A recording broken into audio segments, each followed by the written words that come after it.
Welcome, everyone. Fred Gleek here again with Bill DeWeese for the weekly roundup. So, Bill, let us know. How was your week? Well, how are you doing, Fred? I'm excellent. I can't complain. You're always excellent. Yeah, It's good to yeah. see you. Got the red shirt on. I'm excited. Yeah, all right. Well, we had it was a profitable week. I made $3,000. So, Well, wait a uh, second. That's well below the 6,000 that you wanted. So your wife yeah. must be upset. Well, the goal is that by the end of Ah, 2016, I'll be averaging 6,000 a week. Because last year I averaged 5,000.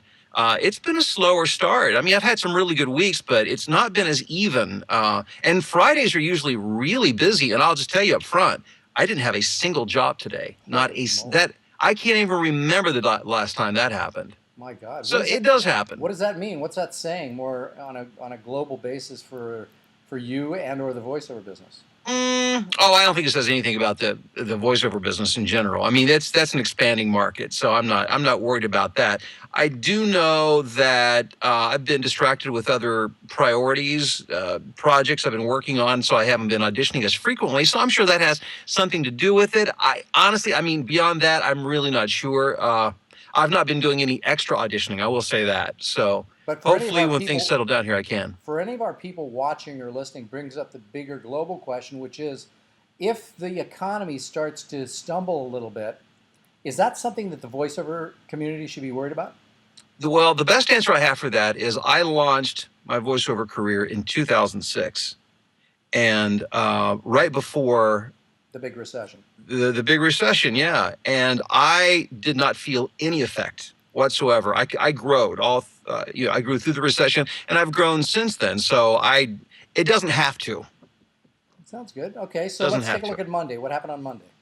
Monday, I did some business training. It was about how to tie your website into social media to get more customers. I did some IT narration.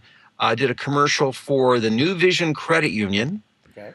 Did some more training for Mettler Toledo, the scale company, and then also did some credit union training on how to use the reloadable Mastercard for their customers. Okay, and by the way, you didn't do that. The spot that I just heard on TV about an hour ago, Uh-huh. Interim Health, you didn't do that recently, did you? Not extremely recently. I do so many. I can't even. Yeah, I might have done it a month or two ago. got it. Got it. Because I mean, Yeah. I heard the voice and I went, wait a second, that's Bill. Yeah, I would have to hear it and to even bring back the memory because I'm not Yeah. even sure offhand. Yep. Um, Tuesday, I did, if you're familiar with those commercial hand dryers, there's a company called Granger Yeah. that makes those. And I did a couple of narrations for their website to explain their latest products. I did a monthly market insight for a financial firm. I had a session with Disney on Tuesday. I'm the voice of the Disney Vacation Club. So every once in a while they do updates to their scripts. And so it was time to update some of the copy. Now, is that the one that we put up on DeWeeseMembers.com? Yes. So if you're a Deweese member, you can actually view that recording session. Okay, yeah. For those of you who aren't members, go ahead and go to DeWeeseMembers.com and sign up, sign in. You get a lot of benefits. Anyway, go on. Well, and the reason I put it up there, just in case you're not a member and you wonder, so what's the big deal? Well, it shows you how to work with a client and their agency at the same time. So essentially, it was a three-way session, me and then the client and their commercial agency and how to interact. So I think there's some educational value there for sure. On Wednesday, I recorded a narration about file and suspend with Social Security. Oh yeah, yeah. I was actually looking at something about that. Not that I'm there yet, but I was interested that depending on the actions you take, it'll dramatically affect how much you end up getting.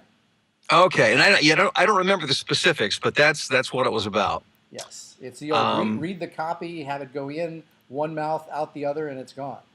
I did, well, yeah, it is. I don't have that much bandwidth here to retain all of that.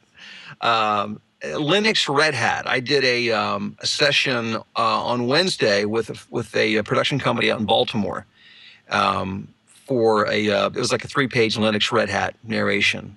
And so that was I enjoy working with clients actually because those of you who do this any amount, you realize that you typically are on your own. You direct yourself. So anytime I can have a client on to tell me what they want and what they don't want, it's I love that. That How is how extremely often helpful. how often does that happen, Bill?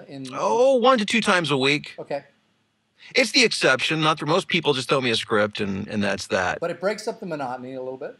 It does, and over the years, I know a lot of these people, and so we're able to catch up. And it's my only, aside from you, it's my only contact to the outside world. So, It's the only time you're let out of the garage. that's right. I picked up a new client on Wednesday through Voices.com, a pay-to-play site, and they're Discovery Dream Homes. They build these huge, massive luxury log cabins. And so they wanted a real heartfelt, epic kind of. So I did that. And Just out of oh, curiosity. you want to hear it? Yeah.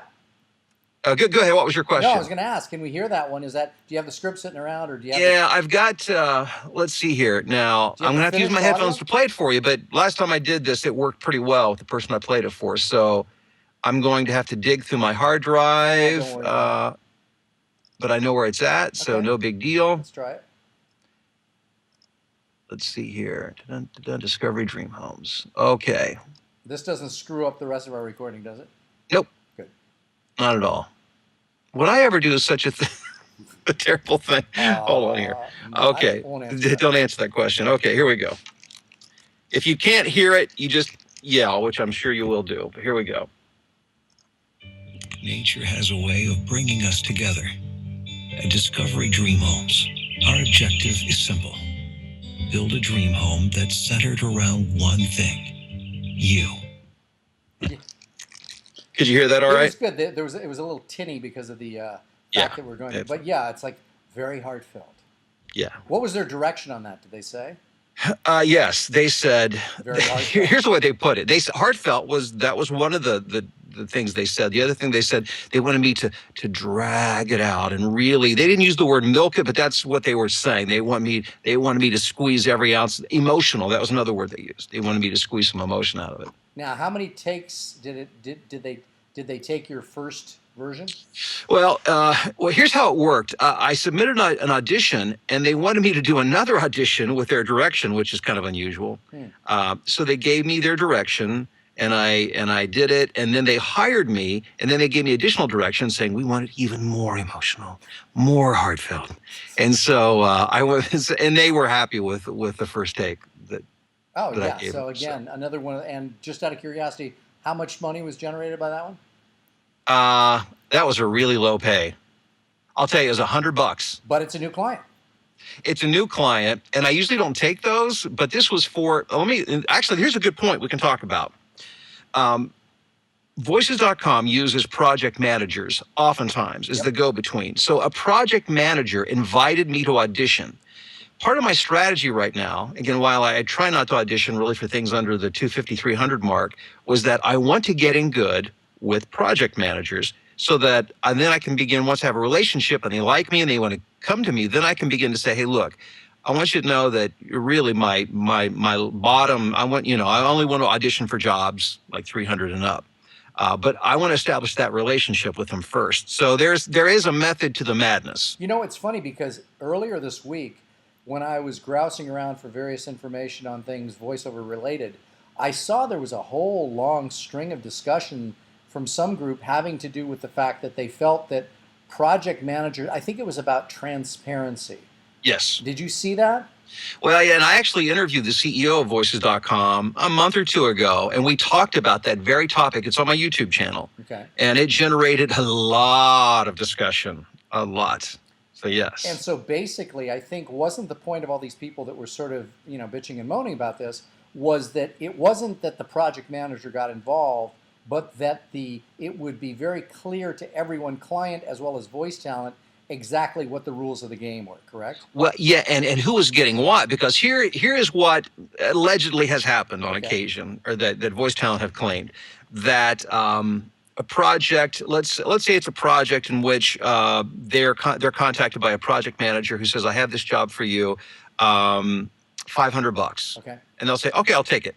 They find out later through maybe the client themselves that they actually had paid $1,500 for the job, not realizing that, again, allegedly, Voices.com had taken $1,000 and only paid them $500. They thought that was actually their voiceover budget, which it was. But so, again, the accusation is that sometimes they may take more, not that they're not lying to anybody. It's not that. It's just that they don't believe it's equitable sometimes. Well, The split. let me give, and again, maybe this is a bad counter argument, but let me give it. So, if I'm a voice talent, I mean, Voices.com and Voice123 are in business to make money as well, just Right. like voice talent are.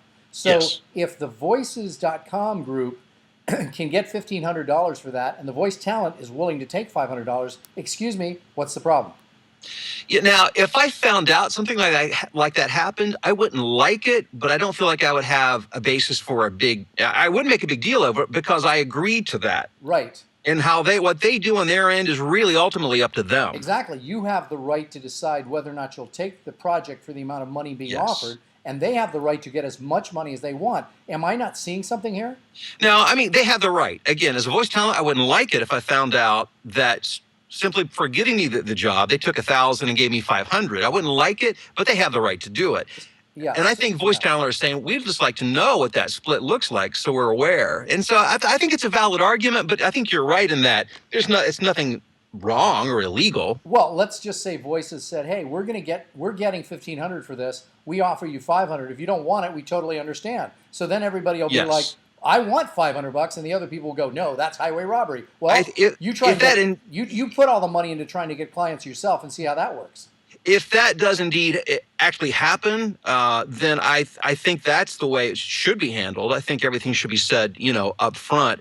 Most agents take 10 to 20%. So the idea of taking, 2/3 would be a bit much. But again, I don't even know what all they do on the management end. There could be a lot more work. And I think that's their argument, that we don't even realize all the work that goes on their end. So again, they pay me what I ask. They pay everybody else what they bid, so you can't complain from that standpoint. Yeah, and I mean, I can see both sides of the argument here. I can see the voice talent being upset that they didn't get as much as Voices made, but then again, this is a client that they didn't have to go out and find, and they have the right to say no. Yeah. No one's twisting their And they arm. collect the money. There is service involved. The value of that you have to determine yourself. Are you willing, to do it? For me, I don't even think about it. I don't worry about it. If it meets my criteria for whatever reason, then I'll do it. If not, I won't. Good. Okay, so what day are we up to now? Wednesday? We are now on Thursday, yesterday, Okay. and I mentioned before we actually started recording, I just forgot to start writing things down. And I know I picked up a new client yesterday through, it was either Voices or Voice123, and I don't even remember what it was, but I was excited to have a new client. And I was actually fairly busy yesterday. But again, as I mentioned earlier, today, nothing. I mean, zero, nada. So it happens. So you just have to keep your head screwed on straight. You don't freak out. It's, the sky's not falling. Sounds good to me. Now, before you get off, I wanted to have a conversation here with a buddy of mine sitting next to me. But I think for our people that are on the podcast or on the YouTube channel, we want to thank you very much for watching, listening. We'll see you next week. Thanks, Fred. You got it.